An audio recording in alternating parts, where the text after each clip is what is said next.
Anxiety is a big topic. However, this is a topic that's kind of quite close to home for me. And also, I will basically explain, this is the reason why I even came into counselling, because my background story, like I said already, I grew up, had my daughter when I was young. I was 16 when she was born, and so I was a teenager, and I carried on, and like I wasn't those teenagers who freak out, I was scared to tell my parents, but once that episode was done, I was always a mum to my siblings, so I immediately took in the role of being a mother, and I carried on, and I didn't stop. So I had her in April, and then I finished my GCSEs in June, and by September I went to college, did my diploma for 2 years, carried on, did my degree in fashion design and marketing, came out of that, started working. So to a normal person, it's like, she's got it all figured out, and which I did. So life just kept on going, she's growing, everything's working well, until I had an abusive relationship, and in that relationship, it was the trigger that tipped the iceberg that finally went like, and in that moment, it was severe depression, anxiety, but self-medication for myself, because now the little girl in me came out, and I started to use alcohol as a medication, and then that also now became a problem. And in this moment, my daughter's 17, and she's a teenager already, and so I watched that affect her because of the dysfunction I was going through, but I had no control over it, didn't know how to deal with it, and all of that. And so that eventually led me into counselling, to get my personal therapy. And with my personal therapy, that's when I started to deal with the problems, and I realized it was very painful to watch, because I didn't grow up with my mom and that, and so I always had this thing, and I was a perfect mom, which I was. My daughter's friends loved it, and so now to have been this person who now she is looking, I could see the anger, the stress, she's borderline caring for me in a way. By the time she went away to university, she didn't even want anything to do with me, but it's always just been the two of us. And so she had to experience severe anxiety, depression. Unfortunately, at some point, even went as far as starting to feel suicidal. And so it was it made me realize how much, if you don't deal with unresolved trauma, it is not going to affect you, it's going to affect your children and the people coming after. But when lockdown happened, I was in the middle of my training, my counselling and everything, and I had never been around my neighbourhood. Like, I used to be that person, I'd go to my house, get out, come back, and I didn't really leave my child to play with neighbours like that. So in that moment in 2020, I actually realised I got to know my neighbours, and in London, all houses look the same outside, but I got to realise what's behind closed doors is a completely different story. And so there were so many of them were either on drugs, children in social services, mental health issues, all this, but it trickled down from unresolved trauma. So their parents were like this, and then it's kind of gone on. Obviously, as most of you know, I'm a Christian, and so in that moment, like, God started to speak to me about my calling, and my calling is working with young people to help them heal from trauma so that they don't become those adults. And so I choose to do anxiety in young people because that will always be where I basically come from, yeah? So this is why I'm doing. Wow, that's powerful. You haven't even started yet. Oh, blimey. So, this is the agenda. We're going to find out what is anxiety, what causes anxiety. symptoms of anxiety, types of anxiety disorders, how we treat anxiety, and ways to look after yourself if you've got anxiety, and how to support someone with anxiety. And we'll also look at where to get help, the statistics, and the references. Thank you. So what is anxiety? So anxiety is when you feel panicked, worried, scared about something. It's a natural human feeling of how our body naturally responds to danger or stress. Any one of us can experience anxiety regardless of their culture, age, race, faith, or gender. So we can all feel anxious from time to time within our day-to-day lifestyles, you know, like when you have no money, relationship breakdowns, work challenges, exams. Now, anxiety in young adults is it's at an all-time high right now. So statistics show that nearly 1 out of 3 young adults is suffering from anxiety, which is very concerning, as this is a critical stage of life where they are challenged with the hard work of establishing autonomy and self-identity. So this is an area where they don't know who they are already as by nature. And so having all these other factors and having anxiety is just like, it's worse for them in this stage. So anxiety in young adults can be incapacitating, because obviously if you struggle with anxiety, if it's not dealt with as a young person, chances are it's going to carry on into adulthood, which can sometimes get worse and worse. All right, so when does anxiety become a problem? Anxiety becomes a problem when it is more long-term and it's making you feel stuck in your fears and worries. So it's no longer just that, oh my gosh, I have a presentation, I'm nervous. After I've done the presentation, I'm calm. It's like, even as I'm doing the presentation, matter of fact, I might have not even done the presentation. It's that much fear.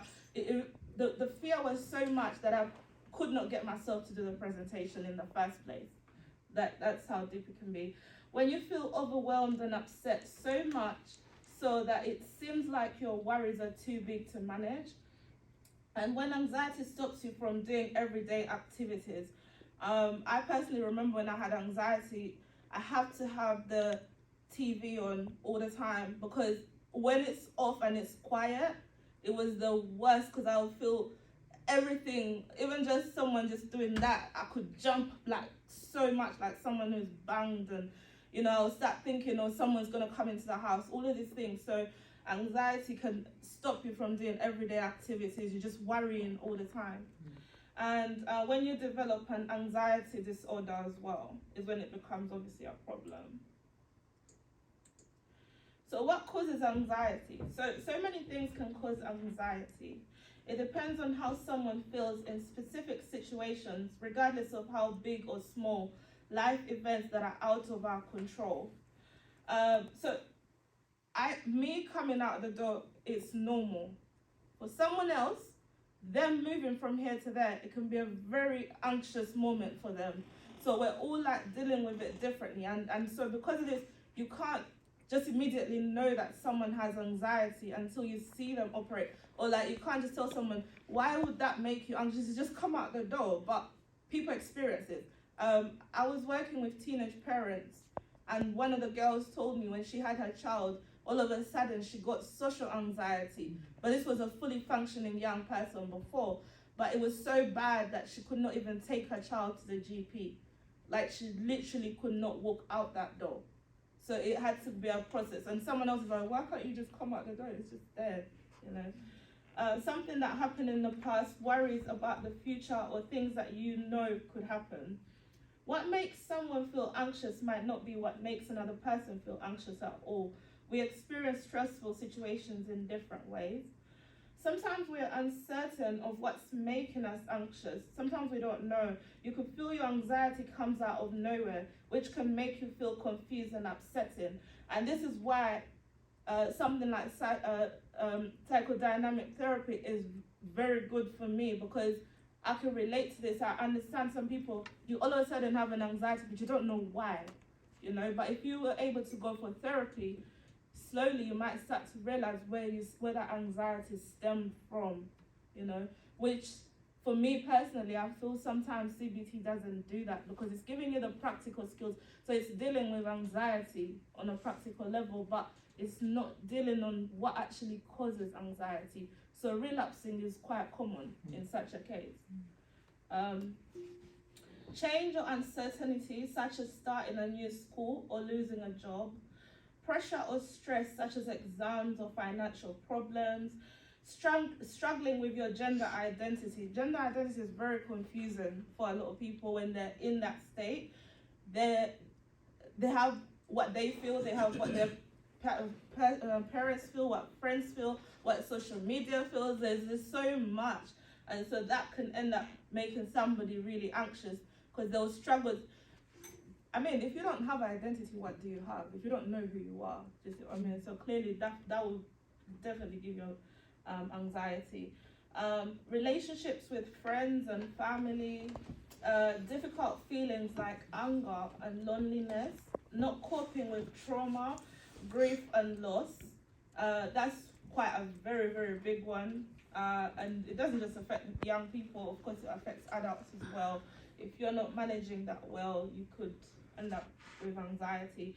Social media and the news, everyone remembers COVID time. Those who were obsessed on the news, their anxiety went all the way up because they just kept on thinking the worst of the worst is happening. If you touch this, you're gonna get COVID and die. It was quite, an anxious time. Bullying or abuse. Other mental health conditions like depression. A lot of people who have depression end up with anxiety. It's almost like they go hand in hand together, and experiencing discrimination. So when I say experiencing discrimination, it's basically like if you was discriminated against, you can end up feeling like you're scared to go out, you can't do this, you can't. And the more you feel like, oh my God, I remember during COVID actually, again, anyone who was Asian, they were being attacked just because you're Asian. Oh, the COVID came from China, and so they were getting hit, attacks and stuff like that. So they had anxiety to walk anywhere. Or back in the day when there was the Al Qaeda thing, every person who was Muslim was now targeted, every time you mention you're Muslim. So they had that anxiety of they had to hide who they are.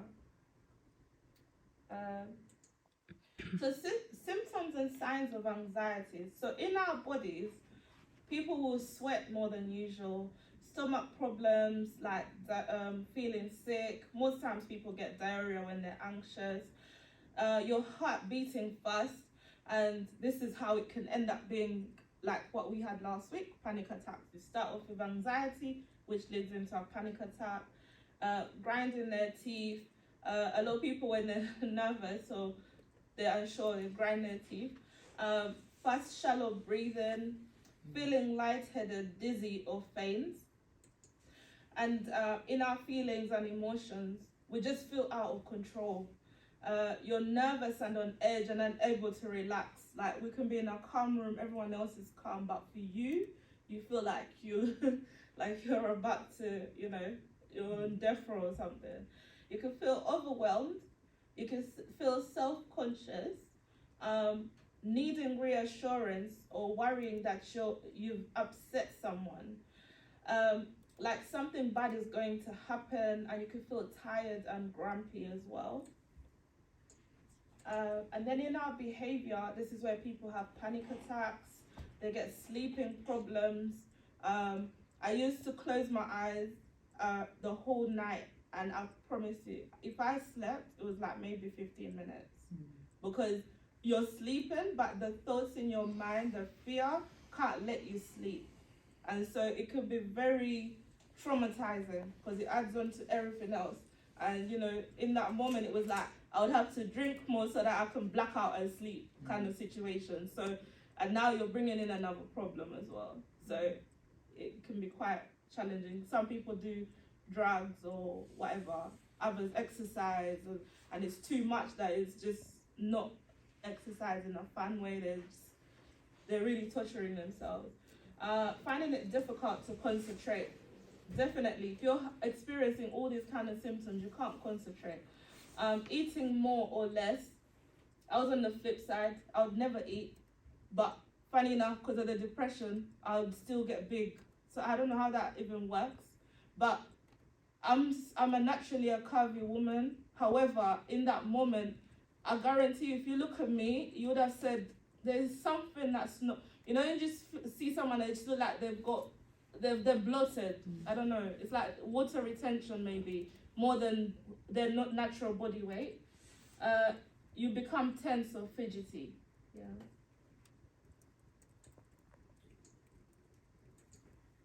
So how do we treat anxiety? Sorry, I missed the slide. So there's different types of anxiety disorders. So if your anxiety is not managed, you end up with these types of anxiety disorders. And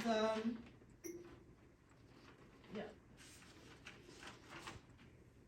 So the first one is generalized anxiety disorder, and this one, what happens when you have this is that you find it difficult to control your worries and feel symptoms of anxiety often, or you feel them all the time.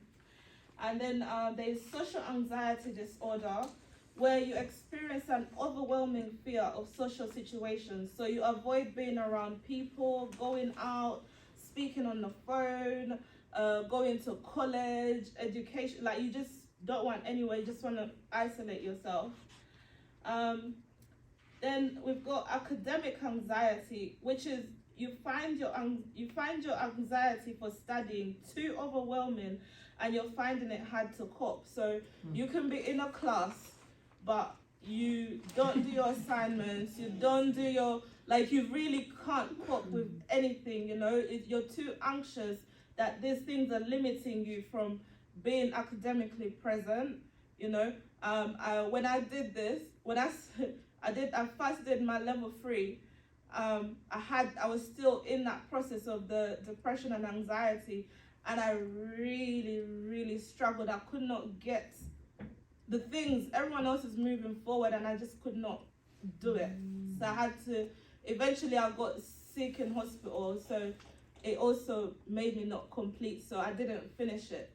And then I had to come back a year after to come back and do it when I was healed, because it really affected my education. I couldn't do it, just couldn't do it. Agoraphobia, like we had last week, so you might be scared to leave a safe space such as your home, or being scared to be left alone.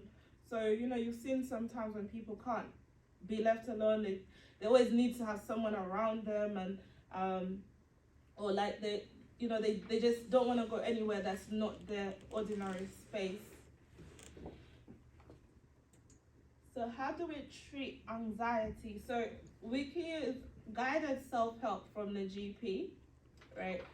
So what they could do with the guided self-help is sometimes the GP might give you like, what they might tell you like, oh, do you want to do like maybe a journal, so they kind of see like a diary of how you're coping with this, or they might give you medication to cope with the symptoms of anxiety, and they might also refer you to a therapist as well. And then we've got talking therapies. The GP can also do group course with other people experiencing anxiety, so that they can allocate you to where you can go. So with talking therapies, they can help you get to the root of what is causing your anxiety. So most common talking therapy is CBT, where you work with a therapist and learn practical techniques to help you relax and cope better in everyday life. Personally, I don't really think CBT really helps with a lot of these things, because again, they really are looking at the practical ways and how to manage that. And I've seen my daughter go to some of those CBT therapists, and I could see there was absolutely nothing happened for her, and not just her, but a lot of people who I speak to, they're like, I don't see why I went to therapy, because they're talking about the practical things, and it's like, but that's not what my problem is, because that's what I'm doing. I'm acting out, I'm smoking weed, I'm sleeping till I don't know what time, but that's not the problem. The problem is what I've experienced has led me to this place. And so this is why I'm very passionate about doing counselling, because when I needed counselling, that's exactly what obviously NHS is going to give you. But that was no help to me. It was until I got this counsellor guy who said to me, Connie, your problem is not that you're drinking too much, or you can't get up and do this, because the problem is from your past. And so he was like, I have this charity that does counselling, and you're not limited. And for me personally, as a spiritual person, and I literally know that he was guided by God, because I had therapy for so many weeks that allowed me to really go deep and deal with the trauma, because my problem was the trauma that was leading me that, because I had so much conditions of worth. I had been abused so much since I was young, like sexually abused and all these things, and so it had built and built and built. You know, when you've had such childhood traumas, you also date guys who treat you in certain ways. Maybe they take advantage of you. People take advantage of you, things like that. And so it had, over time, it had become so much. But being able to unpack this allowed me to start to heal. And of course, for me, I also have my faith, so I believe in God. But at the same time, you need the practical as you mix it with the spiritual, because you definitely need the practical skills. And for me, that was what helped me. I came out of it. And so after that, I knew that, because my end goal, I'd love to have a charity that offers that kind of therapy, so young people actually heal, you know. So that's why I want to do integrative therapy, basically. You can also do applied, you can do applied relaxation. So like things like aromatherapy, spas, things like that. And of course, meditation as well. You can go to like meditation places where you can just zone in and not have so much pressure around you to make you stressed. So ways that you can look after yourself: you can talk to someone you trust, you can find a local support group, you can try grounding techniques like music, journaling, you can take a break, try mindfulness and meditation, manage your worries, share your struggles with people you trust, doing things you enjoy, focus on your breathing.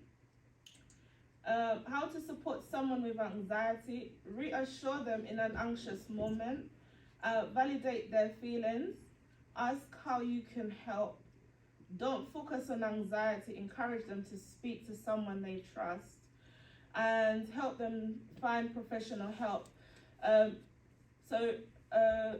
Where I said validate their feelings, myself and my daughter had to go through a healing journey, and I had to accept her speaking her truth to me, and that's very difficult coming from the culture we come from.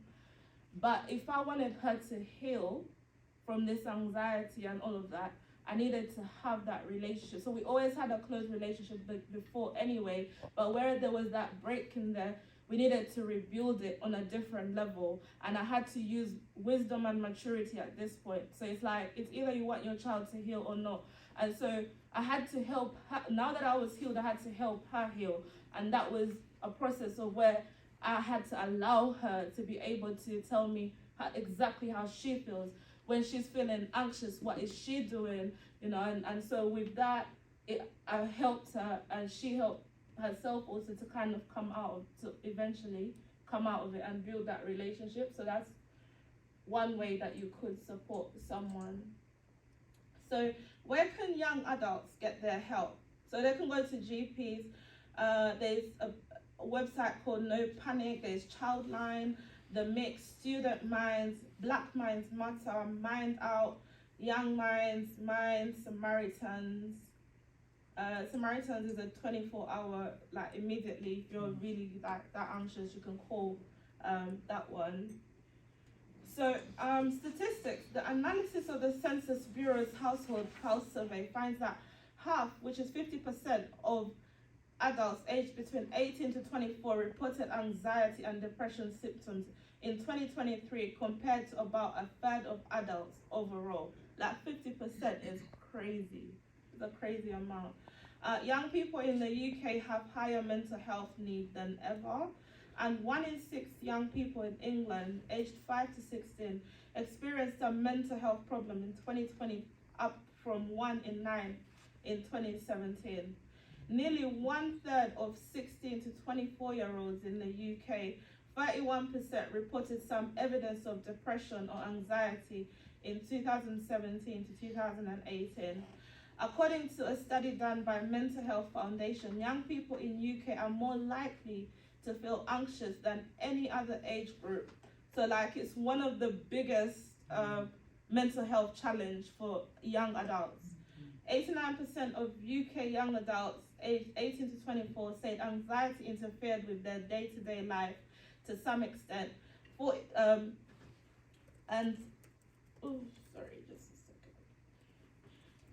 So you can tell that that's such a big thing, because they said that it affected their day-to-day life, and these are some of the things that young people do. They get plenty of physical exercise. The preteens, they sleep, or teenage sleep as they call it, like they sleep for hours. They eat unhealthy food and drink unhealthy things.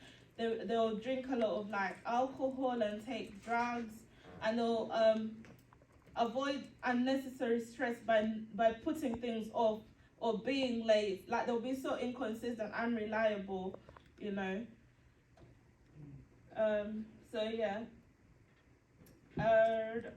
One more thing that I wanted to talk about. So with anxiety, there's levels of anxiety can be influenced by personality, coping strategies, life experiences, and gender. So anxiety levels are typically classified by the level of distress and impairment experienced into 4 categories. So there's mild anxiety, moderate anxiety, severe anxiety, and panic level anxiety. And then I just wanted to leave you guys with a food for thought that you can think about. I'm just gonna read it so it's quicker. So we are trying to change our generation, and we need to start by being the change we want to see in the world. Our children and family are watching us and learning from us, so it's our responsibility as the adults to show them what healthy looks like among this dysfunctional world today. So let's be the change that they need, so that with time, others will be influenced by healthy instead of being influenced by dysfunction. So we need to support these young people to come from trauma to triumph, so that we can have more healthy, functioning, intentional adults who will raise confident, wholesome children who have the ability to soar and strive to the best versions of themselves and accomplish all they were purposed to do in life. So I'm not saying that they will not have challenges, they will, but when you're healed and wholesome, you have the ability to manage your emotions, even in trials, therefore avoiding to fall into mental health illnesses or conditions like anxiety. Also, let's support our young adults by showing them agape love and not judging them. They already experienced that at school, social media, family, friends, etc. So just giving this kind of love can actually help someone heal from things like anxiety, more than the pills that the NHS is so quick to prescribe, which they get dependent on and can further lead to even more mental health disorders.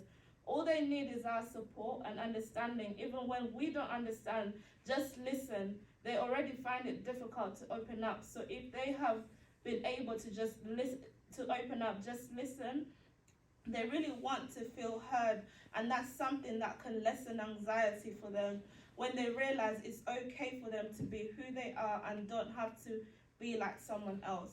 The way we overcome our enemies by understanding what these patterns grow, and as they grow, they make the consequences of these patterns worse. E.g., if your first drink was a Bacardi Breezer, it would knock you out. But the more you drink, you start to get stronger and you want stronger drinks. And so in that sense, you're feeding into your enemy, and that's enabling him to disarm you. So for us to disarm the enemy and have victory, we have to tackle those patterns so we can disarm the enemy, eventually having victory over anxiety. E.g., a lot of people who have experienced trauma end up having anxiety because of fear. But if they go through strategies like counseling and face the monster of the underlying problems, e.g., trauma, they tear it down, because they'll find that anxiety leaves because they gain back their identity and authority, which gives them confidence, and therefore they can take dominion over anxiety. They are healed and can live a happy life, because fear and anxiety cannot live in the same body. Anxiety is the problem, but if we deal with the problem without dealing with the patterns, we will keep going back to the problem, therefore relapsing. So medication might heal anxiety now, but when you're triggered again by what caused the anxiety in the first place, you'll go back. It won't be long till anxiety is back. So we have to go back to break these patterns. So this is why I want to be an integrative counselor who uses all theories to actually be impactful in healing these young adults, because most of the patterns killing these young people are from childhood experiences that need to be addressed. And I believe CBT is helpful, but it's not as impactful in such situations, because it can fix the problem for now, but after therapy there's a chance of relapsing. So my aim is for our generation to change and be healthy, which starts with healing youth, so they grow into healthy adults who function from a healed place, not a broken place. So they raise children who do the same, eventually creating generational blessings instead of generational curses or dysfunctional patterns. Because what is not transformed is eventually transferred. So which one would you prefer? And that's the end.